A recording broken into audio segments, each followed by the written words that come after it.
Okay, so we're actually very excited to talk about some of the transportation climate change work we're going to do. The lay of the land just logistically, I don't know if our Director of Communications told you. I'll say some opening remarks and sort of give a brief overview. But I think most importantly, we'll hear from the subject matter experts to help put this executive order together with our administration. Uh, you know, we deal with the day-to-day issues that are impacting lives every single day, whether it's homelessness or public safety issues, and we understand the seriousness of this issue, of all these issues. We understand the seriousness of equity that we're trying to achieve. Our fight against climate change is sort of embedded in everything that we do, and we certainly can't ignore the crisis of our lifetimes. And so in this work, what we've done is we looked at many plans. The city has done an outstanding job of planning through our One Seattle Climate Justice Initiative and agenda, through our Green New Deal, through our Transportation Equity and Framework and Implementation Plan, through our Transportation Electrification Blueprint. What we wanted to do and what this executive order represents is we looked at all of this great planning with milestones and outcomes. And we said, what can we do now and how can we move some of the goals closer and make them very achievable? And so our departments work feverishly under these three subject matter experts and other components of our departments, other people. And we put together 23 bold actions that we think are not only achievable but essential toward our fight against climate change. Now, we know Seattle is facing a climate change, and we know that not all bear the burden equally. We know that climate impacts have been especially bad in places where our lower income residents and communities of color reside. You've heard us talk about that, and you've heard other mayors and other city council members and the city council talk about these issues. So our work addressing the climate crisis must reduce future emissions and focus on those who are being most impacted by climate change right now. We know that transportation accounts for the vast majority of our greenhouse gas emissions, about 61%. We recognize the inherent link between our infrastructure and our transportation systems, our climate, and our community well-being, where people live, how far they must commute, the efficiency of our transit system, and the support we offered walking and biking all play a vital part in our climate emissions and our overall community health. That's why we lead with equity. That's why we lead with environmental justice. So the actions laid out in the Transportation and Climate Justice Executive Order that we are issuing will not only accelerate our efforts to reduce greenhouse gas emissions, but it will also support clean energy businesses and the workforce, and this is critically important, the workforce needed for them to thrive and ensure that we are planning for and creating healthy, connected communities that are resilient. Quite candidly, I'm very proud of the work that the people around me have done, because this is bold action, a forward-looking path for our departments to deliver for our communities and drive the substantive changes that will reduce emissions and improve our city. Some of you have heard me talk about that our administration demonstrates a commitment to what we call the politics of A&D. We can fight and create bold climate action that is both our responsibility and our opportunity to create a better city. So these actions will require deep collaboration between all components of our government, between our city departments, our residents, and organizations, such as private organizations, like many of those who've joined us today in the audience. So I want to thank the city staff, including departments that are here. You'll hear from Jessyn Farrell. It's sort of her show. She'll facilitate the speakers after. From Office of Sustainability and Environment, you'll hear from Emeka, Anyanwu from the Seattle City Light. You'll hear from Gregory Spots from our Department of Transportation. I also want to thank Finance Administration Services, the Department of Neighborhoods, and other groups other departments within the city to help in this collaborative effort. I think Director Spots will talk a little bit about the collaboration that created this executive order. I also want to recognize, I believe, CEO of Sound Transit, Julie Tim, is here, and she's in the room. I hope she is, because I just walked in. It was in my notes. You better be here, Julie. Because our work and the work under her strong leadership with Sound Transit is integrated in what we do. And thank you for joining us this morning. I'll close before I introduce Jessyn, Director Farrell, by saying that this is a robust executive order. It creates 23 actions. A few components of it, and I don't want to steal anyone's thunder. We're going to plan for 3 low-pollution neighborhoods by 2028. We'll go through the process of the areas, recognize again that many communities have been adversely affected. So we're going to create 3 low-pollution neighborhoods, and this will be the first time we will sort of weave together decarbonizing buildings and transportation while investing in community resiliency and equity and economic opportunity. Number 2, and these are just some subcomponents, we'll achieve 100% zero-emission fossil fuel-free city fleet by 2030. We'll lead by example. We'll ensure that we have the essential electrification infrastructure and implementation plans to transition all city employees to fossil fuel-free. And I want to give King County Metro a shout-out. They've been an important partner, and they've committed to an electric fleet by 2035. Should have noticed that we're 5 years before them, but we won't even bring attention to that fact.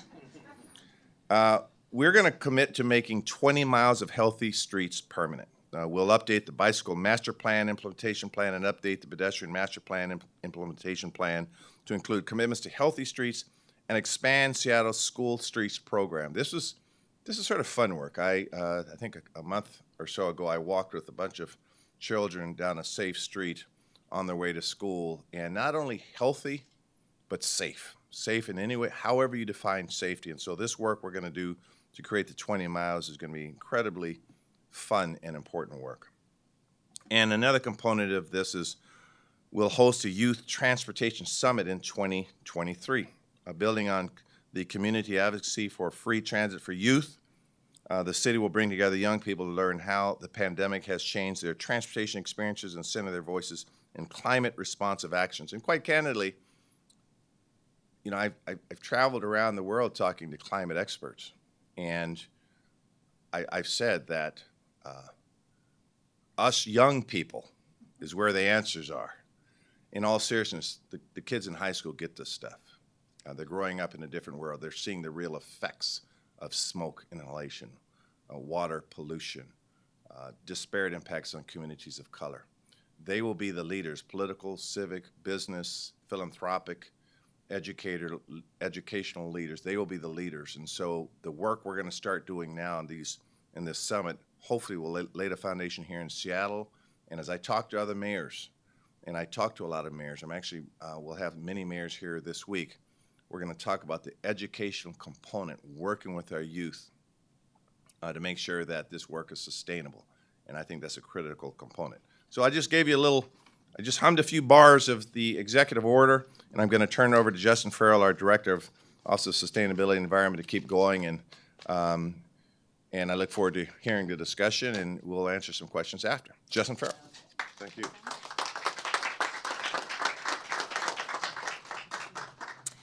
Good morning. My name is Jessyn Farrell. I am the Director of the Office of Sustainability and Environment, and I would like to thank all of you for being here. And I would especially like to thank Mayor Harrell for his leadership on this executive order. So thank you so much, Mayor Harrell. I would also like to thank all of my colleagues who are going to get a chance to speak. We worked hard across departments to build out a substantive and collaborative executive order. And this effort really became deeply important as we all felt the effects of smoke in September and October. And the health disparities in our city really play out along the racial and economic disparities in our city so that we know BIPOC community members, people with disabilities, elderly members of our community, the young, really experienced that in a much more acute way than white, affluent parts of our city. And so part of this executive order is about addressing that lived experience for people in our community. And I'd like to point to one thing in particular that Mayor Harrell introduced, low pollution neighborhoods. The idea here is not only do we need to reduce impacts from our transportation system, but we need to make sure that people have clean air to breathe inside their homes as well. The city can't fight wildfires, but we can reduce chronic exposure to particulate matter from heavy-duty trucks, from the impacts of not having clean energy heat pumps in your own home so you have a safe place to be when there's smoke outside. And so this concept is bringing together partners across the city, across our city family, to really move towards clean, healthy communities for everyone. And when you look at the data, we recently released a climate portal, which is going to be a quarterly update of climate emissions data and health data eventually as well. You see that those port-adjacent neighborhoods, South Park, Georgetown, continue to have the dirtiest air. You see those neighborhoods that are adjacent to I-5, like Beacon Hill, continue to have the dirtiest air and are therefore most impacted, not just in an acute event like smoke, but also throughout the year. And so this effort is really to weave together, build out the funding streams so that we can actually reduce pollution and create a healthier city for all of us. So I am really excited about this effort. We know the hour is late in our climate crisis. And we know that we have to sprint over the next several years. And the challenge, of course, is continuing to center community voices and build trust, which sometimes is a different timeline than what it takes to scale our efforts. And that's why the climate justice part of this executive order is so important, because it's not just what we need to do. We know we need a green economy. We know we need to decarbonize building and transportation. We know we need healthy, resilient communities, but the how we do it really matters, and the who is being centered. And so that is woven throughout this executive order, and we are really looking forward to being responsive to community, to being ambitious, and to actually doing the work over the next few years. So again, thank you so much. We will answer some questions, but before we do that, I'd like to turn it over to Greg Spotts, Director of SDOT.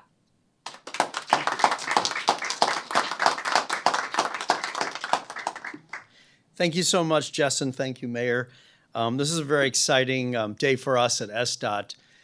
There's been a really great One Seattle approach in developing this executive order, and it feels like the half a dozen departments that have been working together kind of found a yes and way to interact with each other. You know, that sounds great, and I'd like to bring this to the party.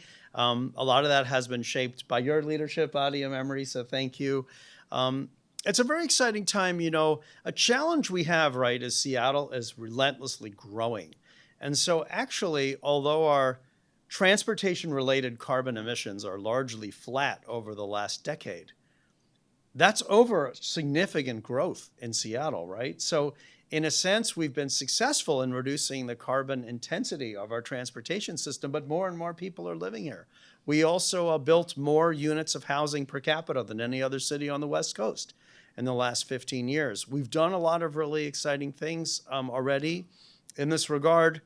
For example, you know, before the pandemic, we had a very high set of choice ridership on our transit system because our large employers are providing free Orca cards to folks, and that's really creating an incentive to use transit. But at this time, we have to really, concentrate our efforts and create, I'm thinking of as new options and new opportunities for Seattleites. You know, the opportunity for a parent who's not able to drive because of a medical condition to drop off their daughter at dance practice on bike, you know, or drop off their kid at Little League on bike, or walk to Little League, or take the bus to Little League. The opportunity to have your city services delivered to you with quiet, clean, zero emissions equipment, where, you know, us planting a tree doesn't mean parking a big diesel, excavator in front of your house to dig the hole, but digging that with a clean, all-electric piece of equipment. Maybe collecting your garbage with like clean trucks instead of, your diesel polluting trucks. There's so many opportunities for placemaking, community, for togetherness, for a healthy outdoor lifestyle where we don't have to be in the car all the time, from all the different elements in this executive order.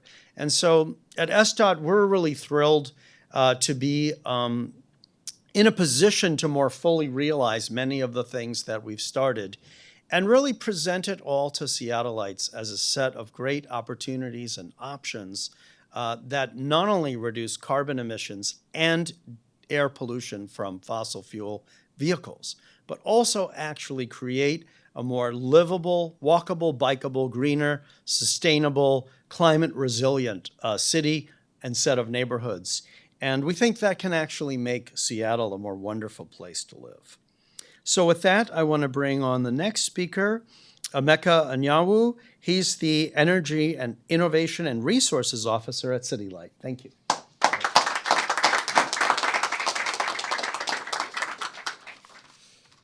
Well, thank you, Greg, and thank you all. Really exciting to be here again. Emeka Anyanwu, I'm the Energy Innovation and Resources Officer at Seattle City Light. This work is really near and dear to my heart as well because we've been working on transportation electrification for many years at City Light and in collaboration with our partners, all of our partners here. So it's exciting to be here today. We know that City Light will play a huge role in pollution reduction and in climate action in Seattle area. As the city's public power utility, we are uniquely positioned because of the nature of our resources to be an industry leader because of the base of hydropower generation that we have. So to prepare for that electrified future, really City Light has prioritized the modernization of our utility system, our power grid, as key infrastructure that will enable that electrification transition. And we're doing so working in concert with partners across the city and all over the community. Technology innovation in this work is going to be really important, of course, but we have to innovate while we prioritize people. Particularly, really especially, people in those communities that have been overlooked historically, that have often been left out of these conversations. Because most of them are also, as you heard from the previous speakers, from the mayor and my colleagues, they've been disproportionately impacted by climate effects, emissions and other effects of climate change. So working closely with those communities, we really intend to put them at the forefront of our work in ensuring that they reap the benefits of electrification right away. So in order to do so, City Light is going to be working with our partners, again, the other departments at the city, working closely with these communities to set our goals for electrification. We're prioritizing our investments based on their input, and we're trying to support the growth of public transit, electrification, and infrastructure. Again, working really closely with our friends at King County, friends at Sound Transit, Washington State Ferries, other agencies across the region that are doing this work. We want to electrify commercial, government, and nonprofit fleets, particularly those operating in those environmental justice communities that have been impacted. Finally, we want to help be part of helping to expand access, as my colleague said, expanding access to personal mobility options, including and especially for multifamily residents. Seattle City Light is and has been an organization that leads with values. So with our focus on equity and ongoing community collaboration, the critical work that we're going to do with community-based organizations is really going to help us improve the health of communities and create economic opportunities and pathways.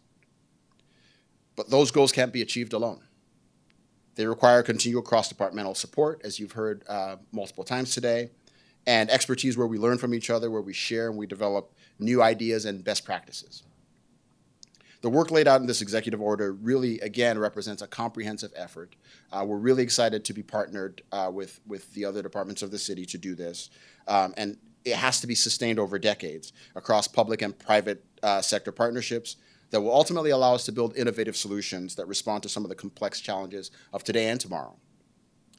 So once again, thrilled to be here, thrilled to represent City Light and the City of Seattle. City Light is committed to this work with our One Seattle colleagues, and we appreciate the mayor's leadership in putting forth this action-oriented, important step to declare the City of Seattle's future. So thank you.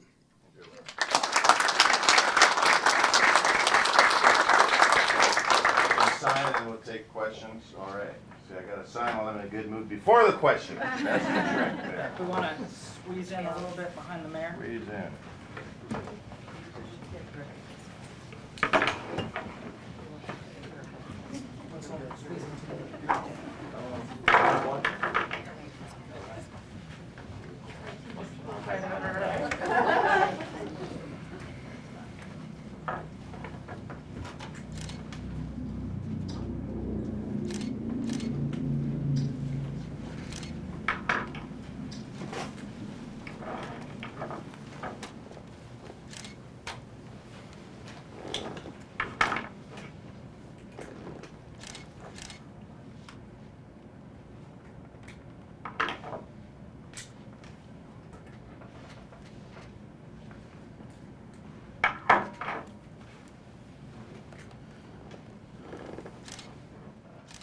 Right.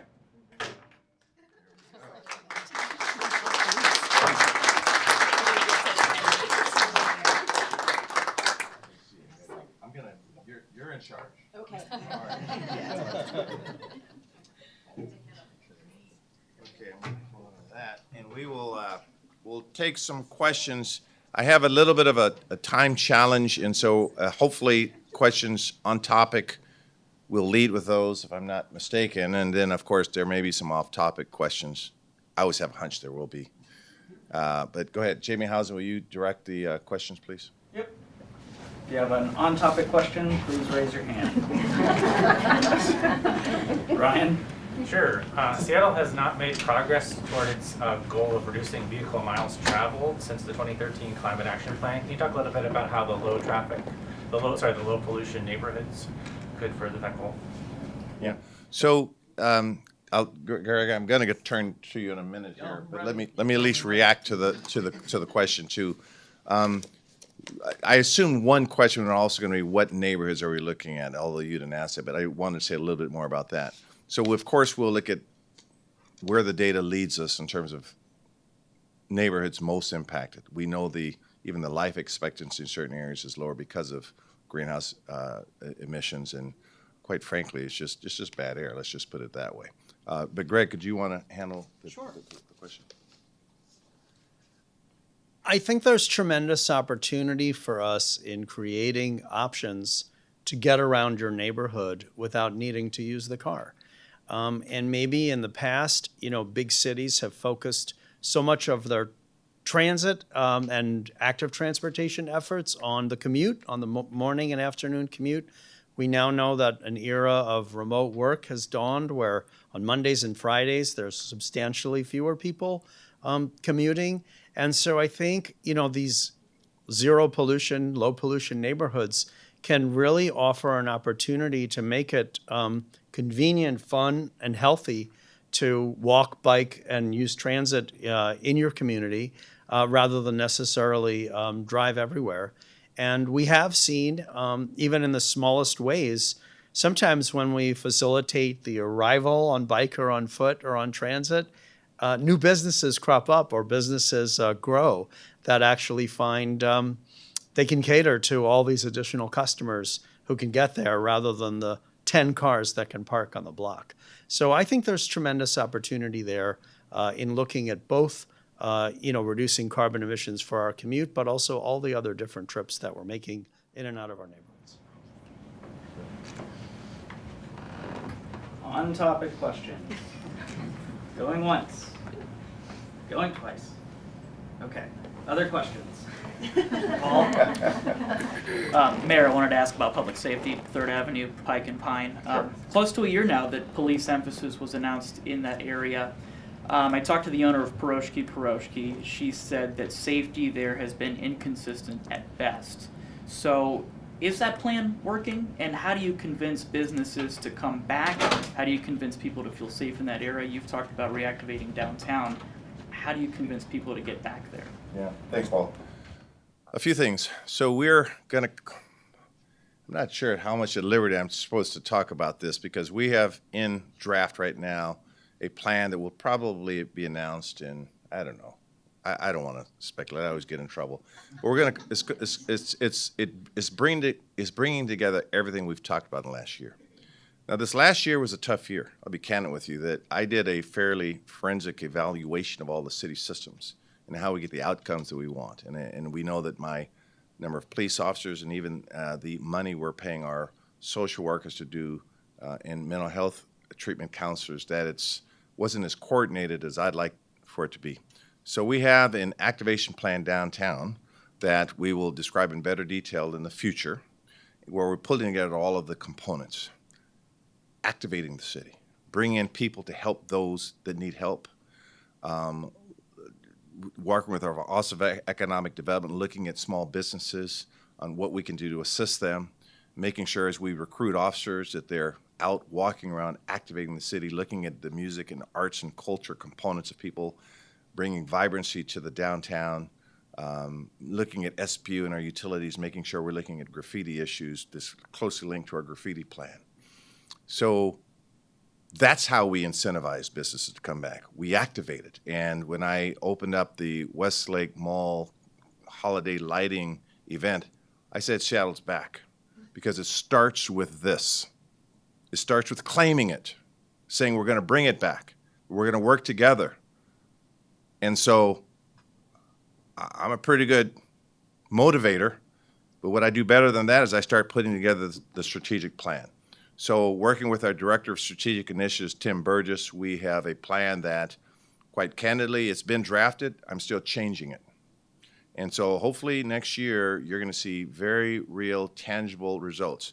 But let's also address the elephant in the room. That guy right there. No, I'm just kidding. The elephant in the room is the fact that a lot of small businesses, they're finding it tough to survive in an e-commerce world. And so we have to think outside the boxes. What does a new downtown look like? It will not be the same after this pandemic. We have to address that elephant in the room. It's going to be new. So now we talk about the great restaurant activity, the culture, the arts, the need for daycare. Let's envision that together. We're going to open the new Seattle Convention Center here next month in January. Enormous facility to bring people here. So the burden we've placed upon ourselves as city leaders, we receive it, and we're going to step up to it. You know, one of the best revenue sources is money coming from out of the state too, by the way. So as we promote Seattle and what we have to offer here, that's going to be a part of the Third Avenue rejuvenation. So am I happy with what we see on Third Avenue? Absolutely not. Am I happy with the commitment, the effort, the planning that's going into it? Yes. So hopefully this time next year, you'll ask me the same question, and I'll say, look what you see now. What do you tell them now, though? They're still dealing with these issues, and they're frustrated. They feel ignored. What do you tell them now? That's down the road, though. Well, as I said, when you look at the reason why Uniglow moved into the old Macy's building, and you look at some of the new businesses that are choosing to operate, that you see that you have both a mayor and an administration and a city council and city departments that are committed to revitalizing downtown. And through Markham McIntyre Office of Economic Development, their outreach strategies dealing with those small businesses, hopefully, we take pride in the fact that we're very responsive. So I tell them I thank them for staying through some of the toughest times through the pandemic, and hopefully they'll see real progress. I know that I have the right commitment from the city employees, 12,000 plus. I know that they're committed to this. In my discussions with the county, Sound Transit, because Sound Transit, they have facilities downtown as well. They understand the safety issues and the important need for safe transportation infrastructure. So I think we have the right people in place. And so now it's just a question, and that's why this executive order is so important, because planning is good. Implementation is better. It's as simple as that. I've always said my politics are very simple. I like taking action. So we have good plans around. We're converting it to action, and I think we have the right leaders in place. So now you're going to see the action. That's what I tell this person, and I thank them for, quite frankly, and I have to acknowledge and validate the fact that they've been through some very tough times. You get that, Jonathan? Amazing, Mayor. Thank you. Okay. May I ask a follow-up off topic? Yes. WashDOT has jurisdiction of the Ship Canal Bridge homeless encampment. They're responsible for the removal, but the recent problems like shootings, fires, and now squatters spilling into the Wallingford neighborhood are still your city's problem. How much longer can you wait on WashDOT and KCRHA to remove that encampment? And is there anything else you can do at this time, especially when it comes to collaboration with WashDOT? Yeah. Thanks for the question. So the King County Regional Homelessness Authority, I sit on the board, of course. I'm working very closely with them and with our own city department, our human services department, our public safety department, and our housing department on working with WashDOT and the state. Interestingly enough, this afternoon I'm meeting with, I think, maybe 12 state legislators in the city of Seattle. And this is part of the issues we're talking about. How do I better partner with the state government? How do I, now, quite frankly, they know, they being state leaders, that I call a lot to try to get action done. And I think what it's going to start on is the relationships that we've established just last year. Many of them that I didn't know, I just knew that sort of socially have become very good friends throughout this last year. And they have an appreciation for my fact that I don't denigrate people publicly when I am not happy with the results that I see. But I do get on the phone. And I think that's what it's going to take for them to realize that inaction is unacceptable in our administration. We have to take action. So I'm confident that they're going to step up. I think I have, again, the right people in place. I'm meeting with, I think, over a dozen legislatures later today, and we'll keep moving the needle. I think that's our role. I think, in fairness to the state, I think I'm seeing a lot of action that I like, quite honestly, in a lot of areas. And quite candidly, I think that's new, the kind of action that I am seeing. Is it completely satisfactory to me? No. So we'll move forward and keep doing the work in a collaborative way, and I'm very pleased that they've been receptive to working with us. Mayor, could I ask a quick follow-up? I have an email from Councilmember Alex Peterson apologizing to neighbors in Wallingford, saying the influx of new state dollars in part have helped, but KCRHA appears relatively slow. Do you agree with Councilmember Peterson's assessment? Well, I won't comment on that assessment. I haven't really put it in terms of slow or fast. I don't think in those terms. So I'm gonna punt. How's that? I'm not afraid to punt because I try not to. I respect Councilmember Peterson's opinion, and if he thinks they're slow, then that's his opinion. What I'm more concerned about is making sure that we're getting the work done, and I'll work with any comments I have about the King County Regional Homelessness Authority. I'll talk to them about it, and we'll move forward. Did I answer that one okay, Jamie? Perfect. Okay. You see, he'll criticize me later, but that's okay. Always room for improvement. Yes, yes, as I've been told on a daily basis. Okay, let me say a closing statement, and that is, in all candor, this is real meaty. And when we planned for this particular event, quite candidly, I didn't think we were going to get a turnout that we did because, as shown by some of the off-topic questions, that people are still living in a city that they love, and they still want to see immediate change, immediate. And I think many people have a recognition for, the challenges in front of us. But it amazes me when we talk about climate, such a unifying element, and we all understand that this is bigger than us. We won't solve this crisis within our lifetime, but we try.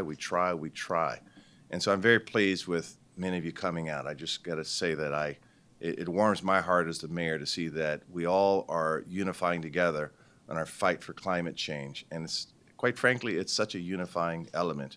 And as the department leader said, it crosses across our departments because it crosses across our lives. It's not a race issue or a socioeconomic issue. It affects everyone differently, but we all wrap our arms around each other to make sure that we all fight this common war against climate change. So thank you for being here, and everyone make it a great day, and always remember, One Seattle.